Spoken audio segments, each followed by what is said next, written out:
নমস্কার বন্ধুরা, মেনকা বেঙ্গলি হেসেলে আপনাদের স্বাগত। এই দেখুন আমি আজকে কী রান্না নিয়ে এসেছি আপনাদের সামনে। এরকম ট্যাংরা মাছ এই যে ট্যাংরা মাছটা আমি ভেজে রেখেছি। এবারে এই যে তেল গরম হয়ে গেল। ট্যাংরা মাছটা আমি কী দিয়ে রান্না করবো দেখুন। এই যে আলু, মাটির নিচের আলু, আর একটা আমি এমনি নর্মাল চন্দ্রমুখী আলুও নিয়েছি। তো এই আলুগুলো আমি সেদ্ধ করে নিয়েছি। এবার এই আলুগুলো ভালো করে ভেজে নেব।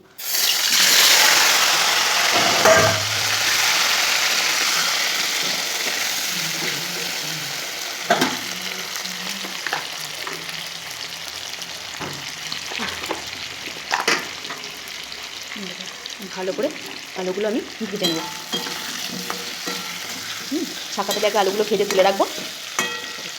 আলুগুলো ভাজা হোক, ততক্ষণ আমি ঘুরে আসি। এই দেখুন বন্ধুরা, আমি 5 মিনিট পর আবার ফিরে এসেছি। এই দেখুন আলুগুলো আমার ভাজা হয়ে গেছে। এবার আমি আলুগুলো তুলে রাখবো। এই দেখুন বন্ধুরা, আমি তেলটা গরম হয়ে গেছে। দেখুন আমি আলুগুলো নামিয়ে নিয়েছি। এবার আমি তেলের মধ্যে তেজপাতা আর কালো জিরে ফোড়ন দেবো। এবারে আমি একটা বেগুনও নিয়ে নিয়েছি। ট্যাংরা মাছে বেগুনও খুব ভালো লাগে। বেগুন দিয়ে, অল্প বেগুন, এই যে দেখুন একটা বেগুন আর টমেটো একসঙ্গে দিয়ে দেবো। বেগুন আর টমেটোটা তো ফুল স্পিডে দেওয়া আছে। একটু লবণ দিয়ে দেবো, তাহলে টমেটোটা তাড়াতাড়ি গলে যাবে। এদিকে আমি মশলা রেডি করে নিয়েছি। এরকম এর মধ্যে আদা, জিরে, কাঁচা লঙ্কা আর শুকনো লঙ্কা, দুটো শুকনো লঙ্কা, দুটো কাঁচা লঙ্কা আমি মিক্স করে দিয়েছি। এই দেখুন, আমি খুব বেশি মশলা দেবো না, এটা হালকা পাতলা মশলায় রান্নাটা। এই যে টমেটোটা ভাজা হচ্ছে।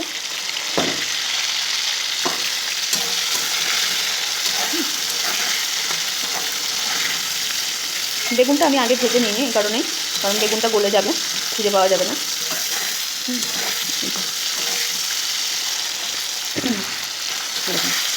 ভাজা হয়ে গেছে। এবার মশলাটা দিয়ে দেবো। মশলাটা দিয়ে আরেকটু ভাজা ভাজা করবো।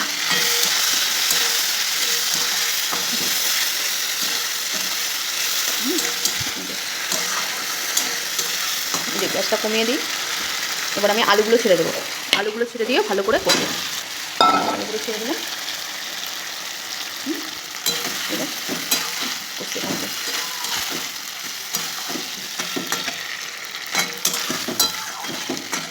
হালকা ঢাকা দিয়ে দেবো। এই দেখুন বন্ধুরা, ঢাকাটা খুলে দিয়েছি। খুলে দিয়ে আমি আরেকবার নাড়িয়ে নিলাম। এটা কিন্তু মশলা কষানোর সময় কিন্তু ঘন ঘন নাড়তে হবে, ঢাকা দিয়ে রেখে চলে গেলে হবে না, ঠিক আছে? আমি হালকা ঢাকা দিয়ে করছি, এই কারণে মশলাটা ভালো কষানো হবে, তেলটা ছাড়বে। তো এবার আমি আবার ঢাকা দিয়ে দেবো। ঢাকা দিয়ে কষবো। এদিকে দেখুন মাছটা, আজকে আমি ট্যাংরা মাছটা পেয়েছিলাম একদম তাজা, নড়ছিল, বাড়িতে এনেও নড়ছিল মাছগুলো। এই দেখুন বন্ধুরা, আমি আবার ফিরে এসেছি। এই যে এবার দেখুন আমার মশলাটা কষানো হয়ে গেছে। দেখুন এই যে তেল ছেড়ে দিয়েছে। আর বেশি করবো না, তাহলে মশলা পুড়ে যাবে। এবারে আমি এই দেখুন পাশে গরম জলও বসিয়ে দিয়েছি। আমি গরম জলটাই ঢেলে দেবো। আপনারা সবাই জানেন আমি প্রত্যেকটা রান্নায় কিন্তু গরম জল ইউজ করি, ঠিক আছে? কিন্তু গরম জলটা ঢেলে দিলাম, পাতলাই ঝোল হবে।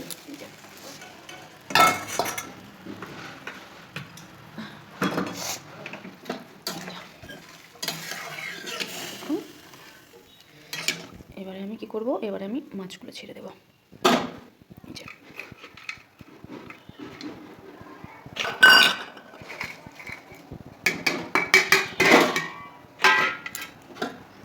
এই দেখুন মাছগুলো ছেড়ে দিয়েছি। এবারে আমি ঢাকা দিয়ে দেবো, ঠিক আছে? ঝোলটা ফুটুক, ততক্ষণে আমরা ফিরে আসছি। এই দেখুন বন্ধুরা, 10 মিনিট পর আমি আবার ফিরে এসেছি। দেখি ঝোলটার পরিস্থিতি কীরকম হয়ে গেছে আমার। আমি এটা পাতলাই রাখবো। এই দেখুন আলুগুলো সেদ্ধ হয়ে গেছে। এই যে দেখুন ফেটে গেছে, মানে সেদ্ধ হয়ে গেছে, ঠিক আছে? এই যে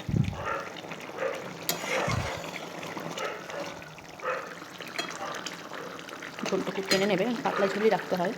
ট্যাংরা মাছের পাতলা ঝুলি ভালো লাগে। এই যে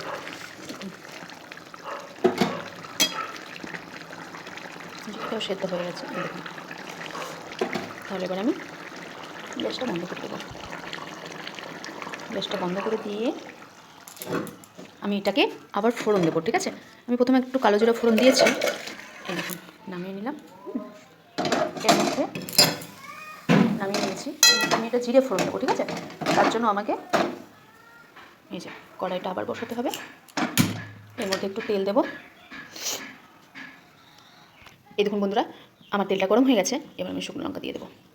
প্রথমে ফোড়নটা আমি দিয়েছি, কালো জিরে ফোড়ন দিয়েছি, কিন্তু শুকনো লঙ্কাটা প্রথমে দিই না, এই কারণে লাস্টে দিলে একটা আলাদা এই ফ্লেভারটা থাকে, শুকনো লঙ্কার যে ফ্লেভারটা সেটা থাকে আর ভালো লাগে সেন্টটা। এই দেখুন শুকনো লঙ্কা আর এই যে জিরে, গোটা জিরে ফোড়ন দিলাম। গ্যাসটা হাই স্পিডে আছে। এইবার এই মুহূর্তেই আমি তরকারিটা ছেড়ে দেবো। এই যে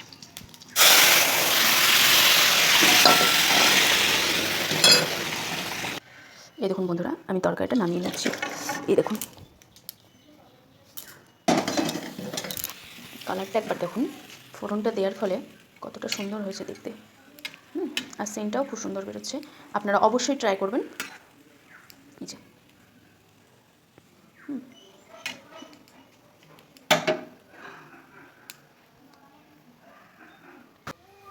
এই দেখুন বন্ধুরা, আমি তরকারিটা নামিয়ে নিয়েছি। এই যে ট্যাংরা মাছের ঝোল, মাটির নিচের আলু দিয়ে, বেগুন দিয়ে। দেখুন আপনারা অবশ্যই ট্রাই করবেন, কিন্তু খুব ভালো লাগবে দেখবেন।